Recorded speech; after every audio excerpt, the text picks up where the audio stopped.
volume versus quality, or is it volume and quality? Our day-to-day has to be integrated with that process where, everything that we experience, it's a data collection process to then go and put your message out there. People need to redefine what is quality for them. What are the resources that I have at hand? And then how am I going to stick with this? There's a layer of how happy you are or how enjoyable is that for you to create. There is great benefit to creating and putting your ideas out into the world. What platform? What format? How long? Critical thinking, my friend. Critical thinking is extremely important. And when you hear something, whether that's coming from us or, any other expert out there in the world, you need to do your due diligence, do your research, and challenge some thoughts. Hey guys, welcome back to Content is Profit. I'm here with Fonzie today, and we have a very special episode. He prepared a couple clips that I have no idea, things in the industry, things that are happening in the entrepreneurial and content world. Maybe you don't know what it is. I don't know what it is. I'm just speculating, but I'm excited because I think it's the first format we've done something like this. So, go ahead, Fonzie. Let me know. What's the plan? These are clips that are going to help you understand better the creative process. They're going to help you become a better creator, not just by listening to this, right? But maybe by listening to this, listening to our opinion or takes, and most importantly, you developing your own opinion. Critical thinking, my friend. Critical thinking is extremely important. And when you hear something, whether that's coming from us or, any other expert out there in the world, you need to do your due diligence, do your research, and challenge some thoughts. Some of them, of course, you're going to listen and you're like, you know what? I agree with that. But, actually, I was a little tangent. I was watching this YouTube video from this guy.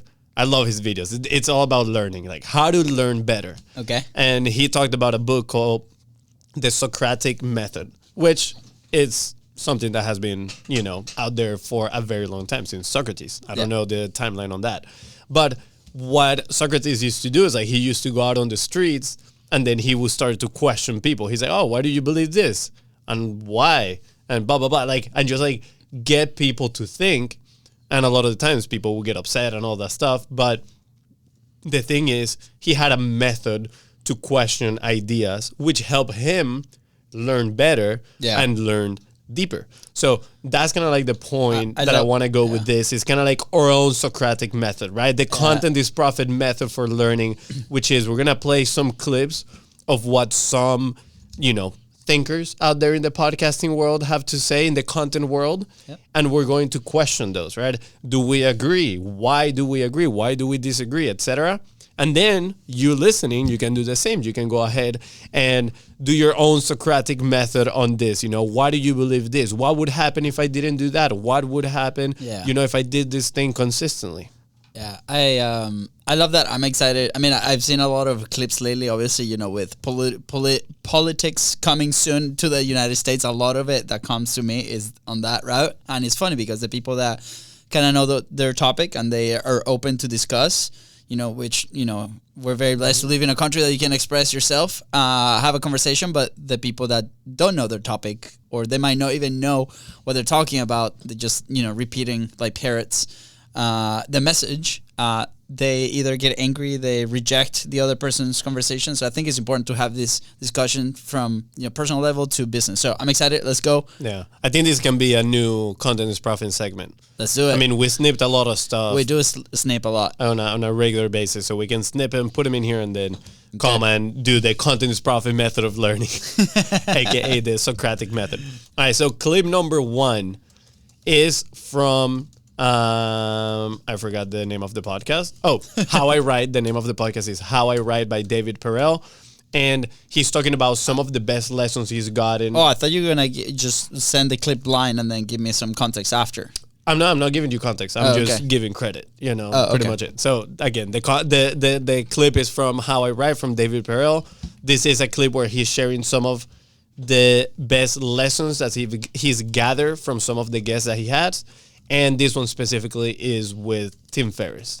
Everybody, if you don't know who Tim Ferris is, he's a really big author, huge podcaster. Yeah. He's been in the content game for a very, very long time. So his book was one of the first books that I inspired ever read. me to pursue this crazy life of entrepreneurship. Yeah, you might have heard his book, The 4-Hour Workweek. Again, Tim Ferris, somebody that most people would argue that he has a big, big influence in the content world. So let's hear what he and David have to say on this. Perfect.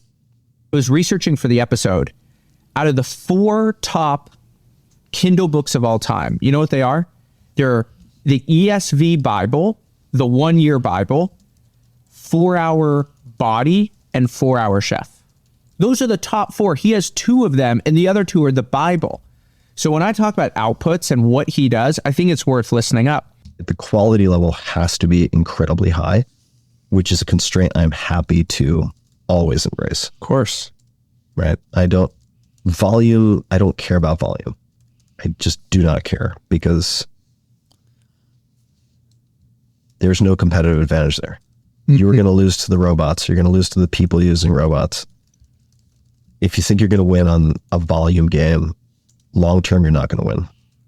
At the very least, if you're doing it manually, you're going to burn out. So for me, at least, the quality, by my standards, needs to be incredibly high. I was researching for the episode. So out of the that 4 was clip number 1.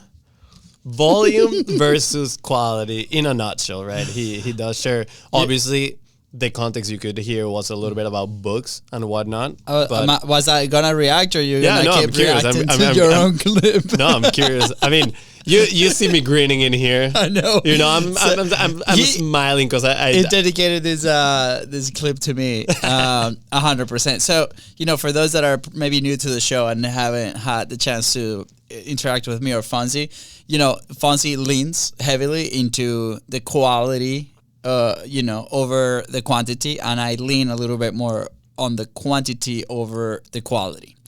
Well, first of all, Tim Ferris, GOAT of the industry. He clearly 2 of the 4 top downloaded books are his. So, authority, 100%. I obviously like the message of the quality. Here's my personal opinion on this. I like the quality. I like the quantity first because it allows us to put in the reps to get to the quality, right? And again, given the context of, go back to our publishing pyramid, right?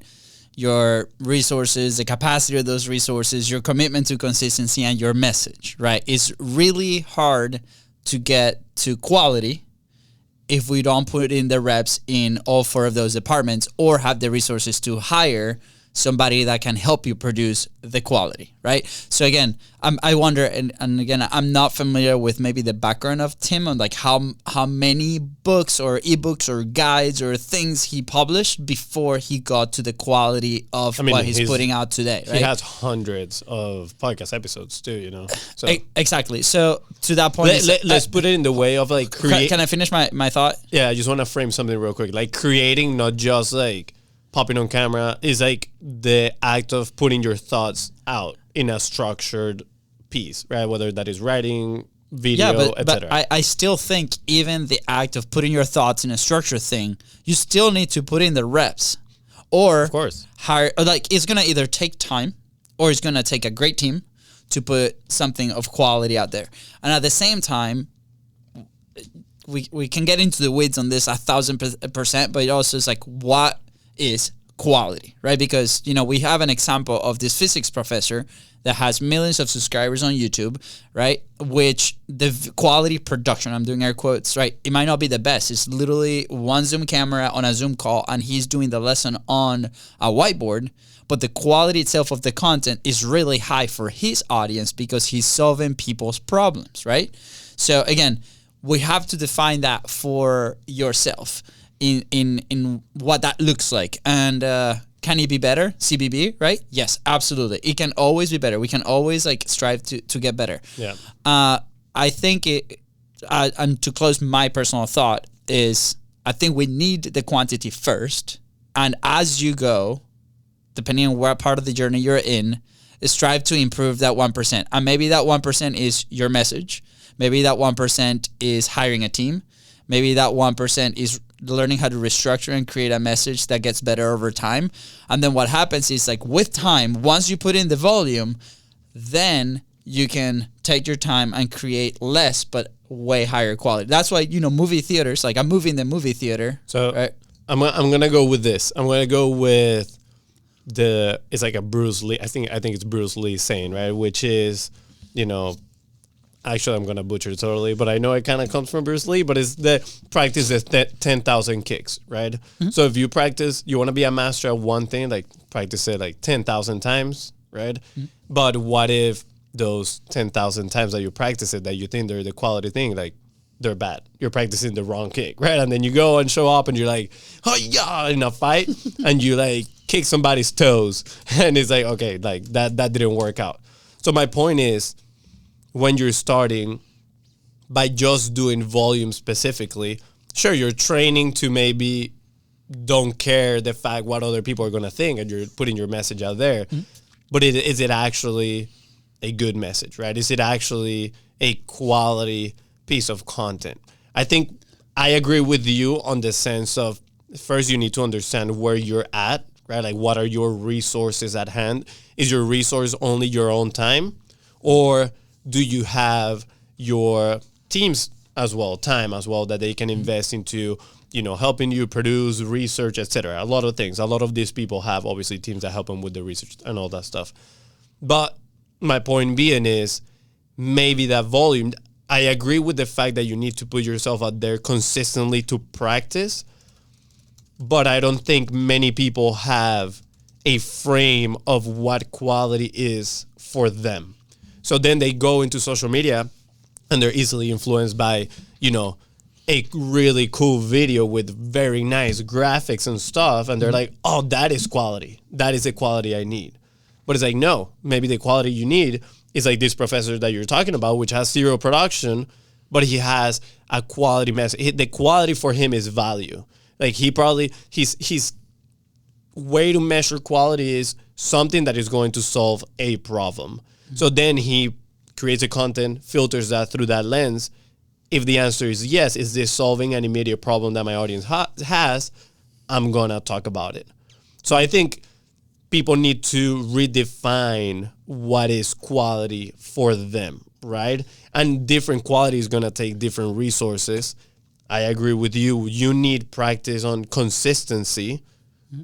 And again, there's different type of consistency too for different platforms, right? Like, it can be like Alex Hormozi, which he talks about just putting your immediate thoughts, right, out and then test it to see what people like and then do a bigger piece out of that. It's not a one-size-fits-all type of deal, unfortunately, right? Because if it was, it would be pretty easy for everybody to just follow that recipe. But I think the creator needs to understand themselves, okay, what do I consider quality? What are the resources that I have at hand? And then how am I going to stick with this? Because for them, it might be, the type of content that they're creating, it might be something that most people just produce, let's say, 2 of those pieces a month, right?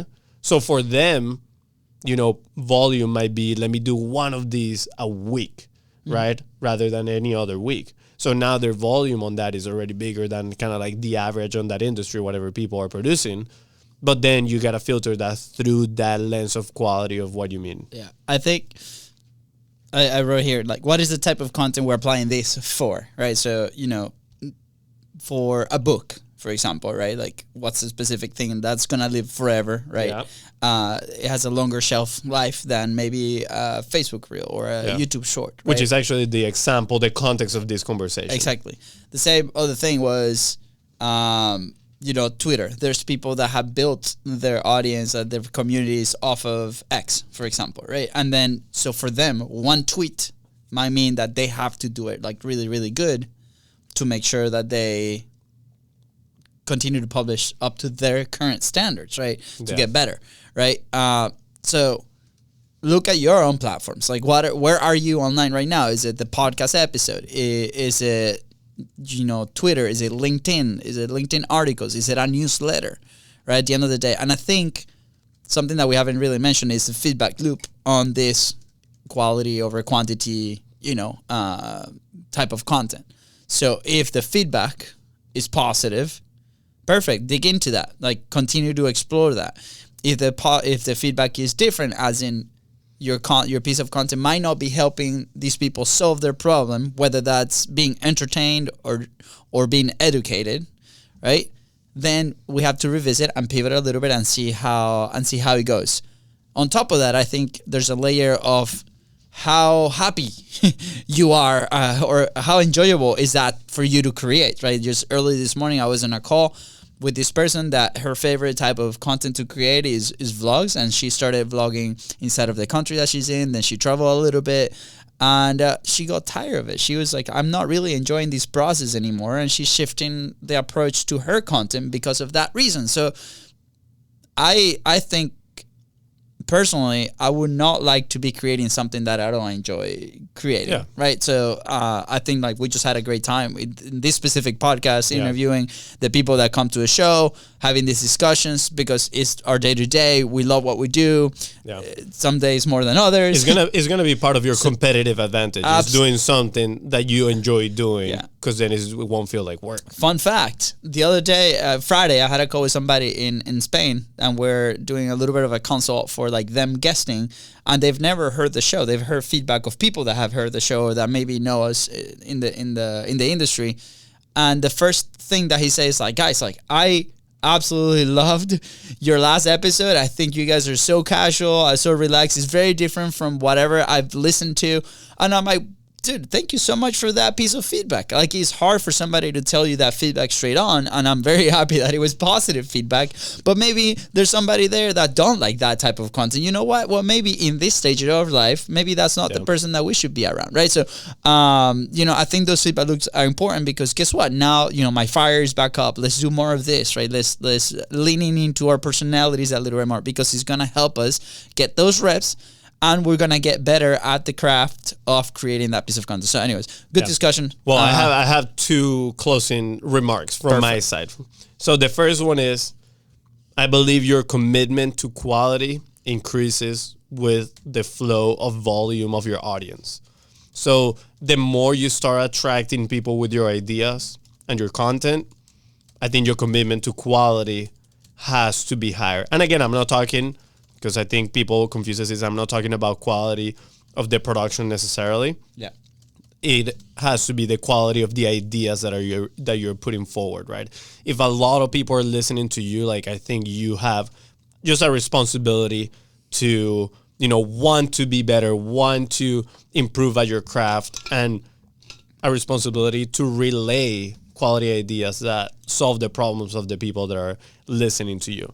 And the second point is, and he kind of mentioned, he's like, if you play the volume game, you're going to lose by robots, right? And that is my other point, which is a lot of people are using tools such as AI and whatever. This is another topic. You can go to previous episodes. We've talked about it. But, they use a lot of tools to craft volume, right?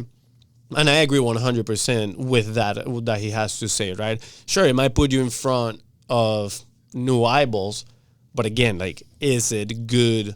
Is it gonna have resonance, right? We talked about it. Is it something that you'll be proud to share with your mom? Exactly. Is it gonna be?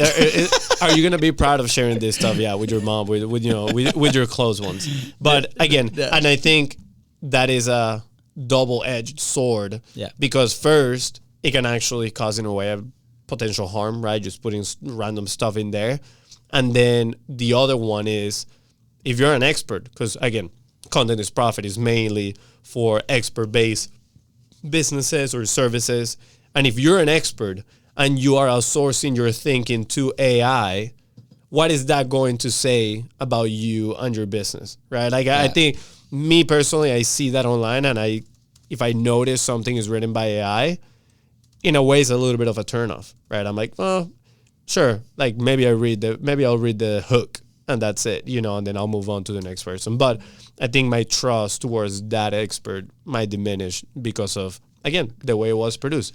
I truly enjoy, and I can tell when somebody puts effort into crafting a piece of work, into sharing their idea. Yeah, I love it. All right, I think we have time for the second one. All right, and the third one, they're good. They're good. Yeah. This one, I think We this have one only was, time for one more. this one was the spiciest one. They'll be quick. Don't worry about it. Don't worry about it, dude. Don't No, I worry about it. I have All a call that I need Next to go. one. The next one is from actually Tim Ferris' podcast, but he was talking to Seth Godin.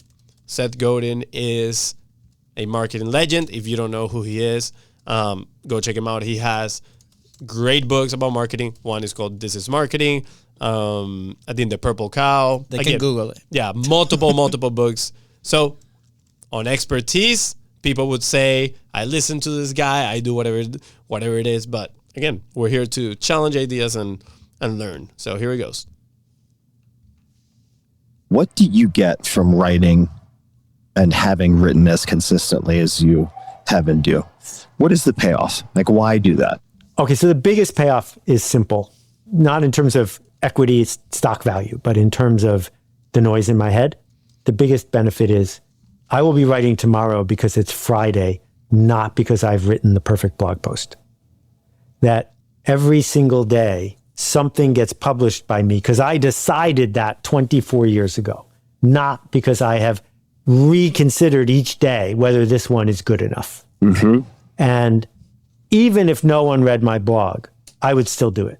And I'm very fortunate that people give me the benefit of the doubt, knowing that I am not guaranteeing this is the best thing I ever wrote, and they're still willing to look at it. So that's lovely. In terms of my professional practice, again, back to genre, having a sinecure, a platform where for a long time, if you type blog into Google, I was the first match because I just showed up more than just about anybody. There's a lot of value to saying, this is my lane and you can count on me in this lane. And for someone who is as peripatetic as I in their creative pursuits, having one of those. What are your thoughts? I mean, I'll say that there it goes. Like somebody else, right? Talking about the power of consistency, be present every single day from a personal level to a professional level, right? I related to not only our story, but a lot of people that had come to the show that they owe to be online and to kind of take that identity of a creator, right? And putting their thoughts out there consistently. They owe a lot to them, like the business, the team, the family. It's like so much to it. So I resonate a lot with him, and I think it comes from within. Like it's a decision that we have to make today as business owners, and to be a piece that's maybe one of those pieces is nobody's gonna read it, nobody's gonna listen to it, right? I personally think that we're okay with that. Like you and me are okay with that. I don't think we were okay with that 5 years ago, right? When we were in publishing. Yeah. And I think today a lot of people are there and they see the creation process or publishing process as a last resource, you know, or Hail Mary thing that they might be doing to save their business or different things. Yeah. And I think that might not be the best place to start publishing. So that's what I can take, you know, from the 30 seconds that we just listened to. It was like a minute and 15 seconds. Cool. Your time perception might be a little off. Very off. Very off. The reason I picked this one is because in a way, I feel like somebody could, you know, hear to this and say, oh, but this is contradicting to the previous one that we heard about, right? But I think the fact that he said he's been consistent for 24 years, first of all, impressive. I don't think it necessarily means that he's not creating quality work, right? Like, I think the question is, can volume exist with quality? Can volume exist with quality, right? And in his eyes and in his actions and what he's published and also in his proof, in the result, the answer is yes, right? Because he publishes, I don't know if you guys are familiar, he has a newsletter and then he sends you that blog post that he writes every single day. They're not like 10,000 word blog posts, all right? Like they're not massive. They're short. And he prides himself on like being able to deliver strong ideas in short blog posts, right? Yeah. In a simple way. And that is part of the craft. That is part of what he has improved on in 24 years of sharing his ideas. So I think it goes back to kind of like what I was sharing about what is your lens for value, right? Mm-hmm. And necessarily, and also what is the consistency of that industry, right?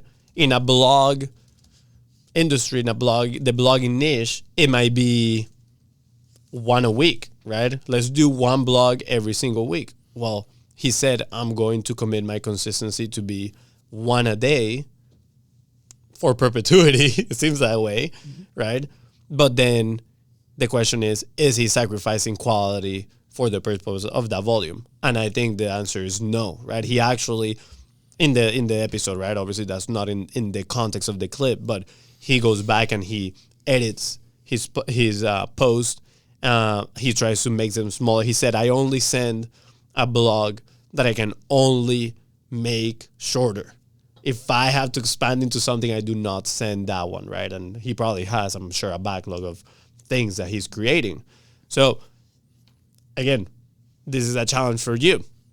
What does your consistency looks like on the medium that you want to create? And can you make quality coexist with that volume that you want to be sharing? And then the other thing that he mentioned that I absolutely love, because I think this is something we've talked about at the very beginning that we started Content is Profit, he separated it for both, right? He's like, right, my own personally is the noise in my head. And we started saying from the first couple of episodes, it's like, wow, it's a great feeling when you get your ideas and you put them out into words, right? You start realizing a lot of things. Yeah. Do I truly believe this thing that I'm talking about, right? Maybe you thought you really knew a specific topic, and when you start talking about it, you realize like, wow, actually I do not, you know? So there is great benefit to creating and putting your ideas out into the world. And then business-wise, his consistency and his quality both together, not just one independent of the other, build him that reputation, right, of being Seth Godin. Yeah. Like, if you read his books, a lot of his books too are kind of like a mesh of all the ideas that he's written, of his blog posts. Kind of like Tim Ferris, right? A lot of his books are a compilation of the interviews and lessons that he's gotten from the interviews that he's done on his podcast. So they're definitely multi-purposing their content in different ways. Yeah. But I think sorry, before you go on, like, I love the fact that he challenges that notion of like, is one or the other, but it's actually both. But he knows his lane. You don't really see him creating, bunch of shorts or reels, right? He knows his lane, and he's like, I'm going to build on this medium, and I'm going to be the best at it. I'm going to be more consistent than others, but I'm also going to deliver more quality than everybody else. Yeah.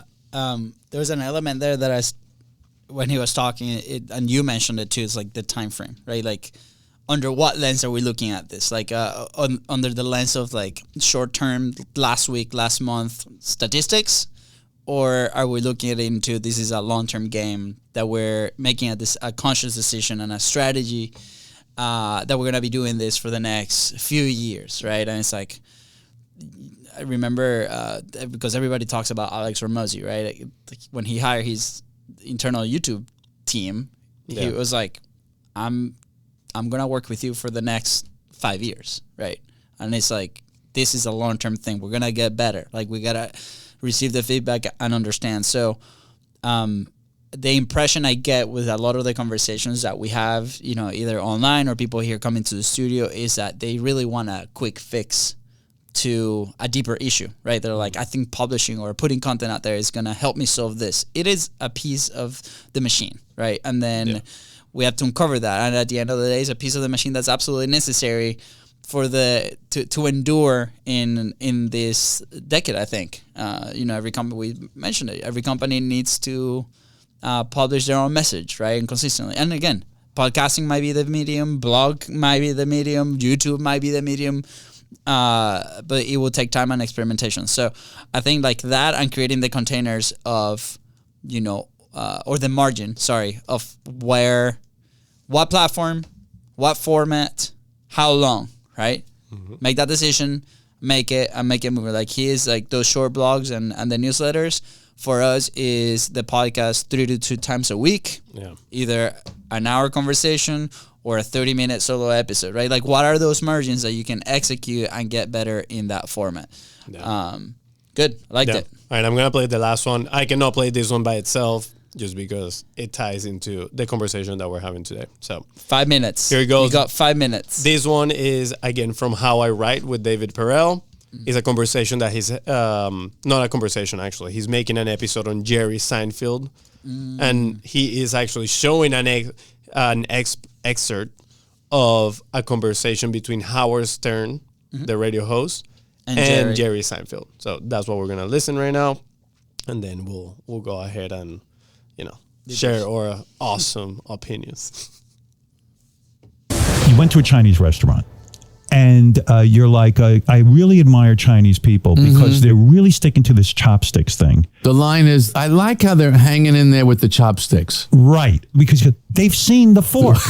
They've seen the fork. Yeah. We've got it. You beat. Yeah. But they're going, no. To me, this is a brilliant observation. Thank you. Yes. Now, when you had that observation, were you sitting at a Chinese restaurant, and can you go to a Chinese restaurant and not sit there and work on material? I'm never not working on material. So ever. even when you're sitting with your wife, you're sitting with the kids, it's material. Every second of my existence, I'm thinking, could I do something with that? It sounds like a tortured life. And you say it's not. It is. But you know what?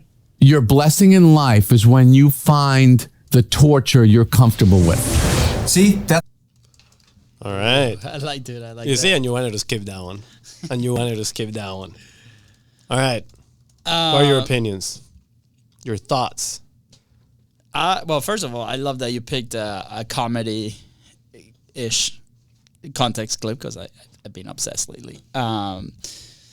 And I honestly been learning a ton from comedians, right? They put in the time, they put in the reps. It might be the same joke that they say the same night 5 different times, and different, audiences say the different thing. I think also he speaks to the creator in you, as in our day-to-day has to be integrated with that process where, everything that we experience, everything that we see out there, or the company itself, right? It's a data collection process to then go and put your message out there, right? In Jerry's case is comedy. It's like, what's a situation that can turn into material for a business, right? It could be failed experiences. It could be lessons learned from a call of a client. It could be a conversation between business partners. Like what are those moments in your day to day, right? I think a lot of people think the impression again in the last few years is when people come to us like, well, we have this designated time to think and create about content and what's their strategy and what's their content calendar thing.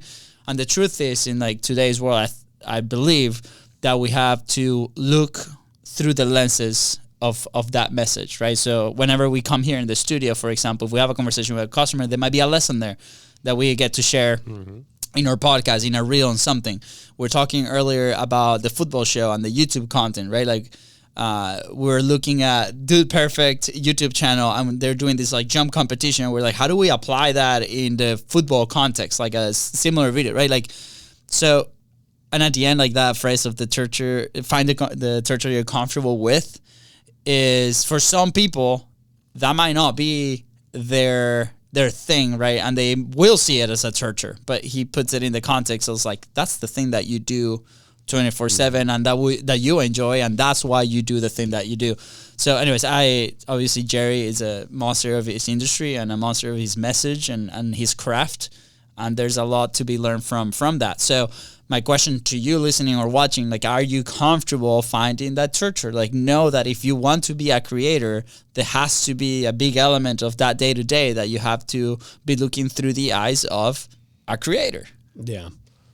I think let me start actually by saying when we first found consistency was when we did the 45 Live, which in a way we were applying what Jerry was talking about right now, which is we needed material every single day for 45 days in a row. Yeah. And when you are under that frame, you start observing things differently, right? And asking questions like, oh, what did I learn today from this conversation, right? Or, what is something that made me think differently from this other person or this experience or this piece of content that I watch, right?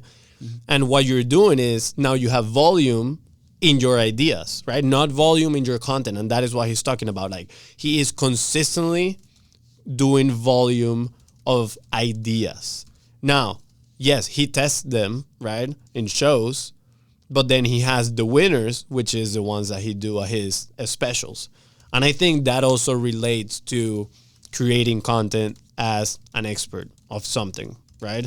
Which is you need to consistently be having that volume of ideas.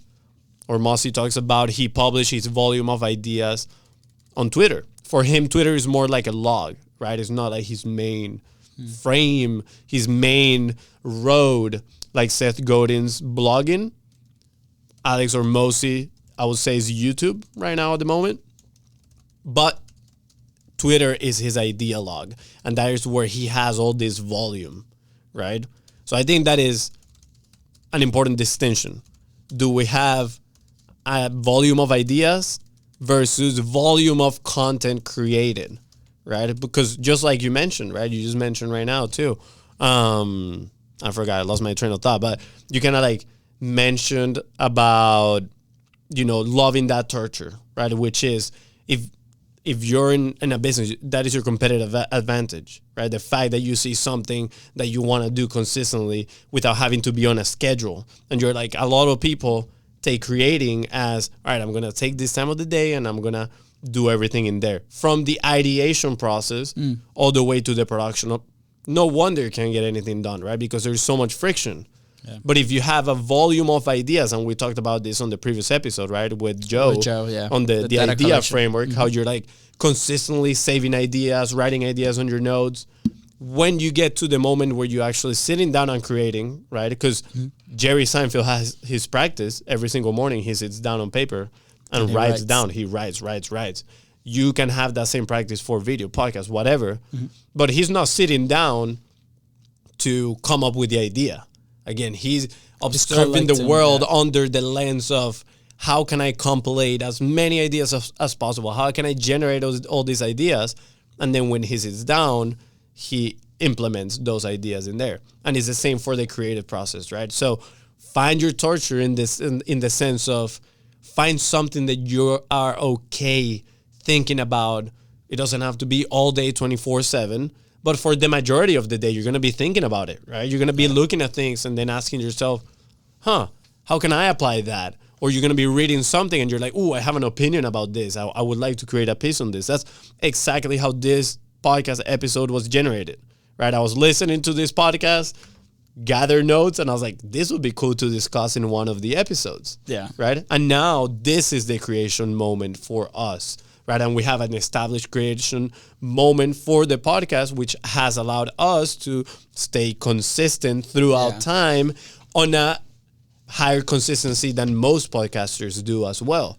Yeah. Right. And full context, by the way, like we're supposed to have somebody in today, and the time of this recording is Labor Day. You know, we like to work in holidays, which is great. But that person was not able to join us today, and we're like, guess what? We are committed to our consistency. Let's go to the data collection bank. Fonzie does a really good job at it.